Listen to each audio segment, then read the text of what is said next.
Good afternoon, Bluebirds. I'm Jonathan with Ben delivering your announcements.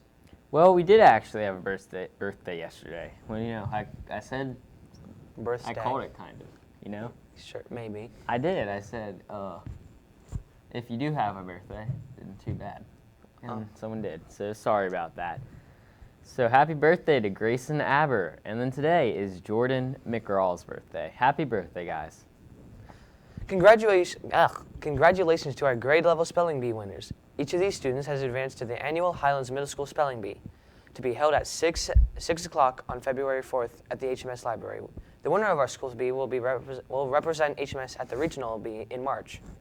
Here are the 6th grade finalists: Henry Thompson, Katie Bouchier, Caden Miller, Natalie Lorenz, Kendrick Martinez, Nick Wilson, Eddie Fessler, Matthew Graham, Ben Fetzer, and Warren Deaton. Now here are our 7th grade finalists: Kate Peterson, Addison Green, Victoria Powell, Garrett Kudajar, Celia LaCourte, Adelaide Foley, Creighton Pope, Alex Lancaster, and Emma Gilman. Finally, on to our 8th grade finalists: Jack Wilson, Campbell Smith, Morgan Humphreys, Jasper Daniels, Ariana Gutierrez, Lily Mueller, Liliana Hodgman, Molly De Sola, and Rochelle Cholak. Good luck to all of you. Messed up your name, sorry. In case you didn't all know, we don't have school this Monday. We don't have school because it's Martin Luther King Jr. Day. Did you know who he is? What he did? Let's see the video and learn about this extraordinary man. Why is he so extraordinary? January 16th, there will be no school. While this will cause excitement among students, the true purpose of the break is one of reflection. It is a day where one of the most famous peaceful protesters is remembered and how hard he worked to bring equal rights to all people. It is, of course, Martin Luther King Jr. Day. Martin Luther King Jr. was born in Atlanta, Georgia, an area where segregation was strictly enforced. He was a proud member of his church and looked up to his father, who resented segregation and was the source of his son's inspiration for much of his life. King was able to attend college, where he studied to become a minister. In 1955, King helped lead the Montgomery bus boycott, which followed the arrest of Rosa Parks, who refused to give up her seat on a bus to a white man. This was one of the first times King would participate in peaceful protesting. King would go on to help start the Southern Christian Leadership Conference, or the SCLC, which helped organize peaceful demonstrations. After this, King would visit several cities to peacefully demonstrate against segregation, including but not limited to Albany, Georgia, Birmingham, Alabama, St. Augustine, Florida, and many others. In 1963, King would help lead the March on Washington, where he gave his most famous speech, "I Have a Dream." I have a dream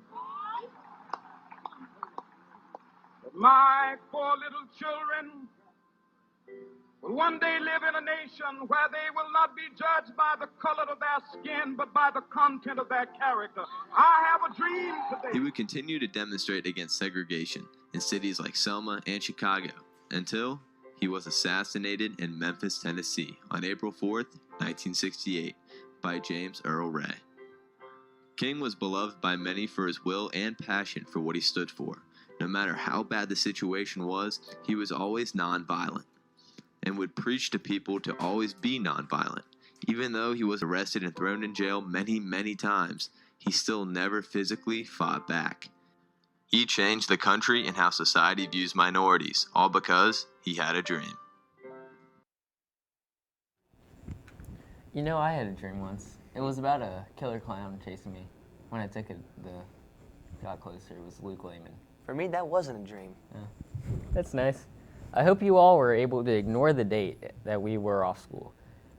Was wrong at the beginning of the video. Hopefully what you saw in this video was a person who has inspired many to non-violently fight for their rights and freedoms. For lunch today, we'll be having cheese conies, curly fries, and vegetable blend. The alternate is cheese pizza. For lunch tomorrow, we'll be having spaghetti and meatballs, breadsticks, steamed vegetables, and the alternate is chicken nuggets. You can always add fresh fruit or salad to your lunch. I'm not forgetting that today. Good job. Now for today's quote of the day. Today's quote of the day is, "If you want to change the world, pick up a pen and write." If you want to change the world, then tell the whole world about your circumstances.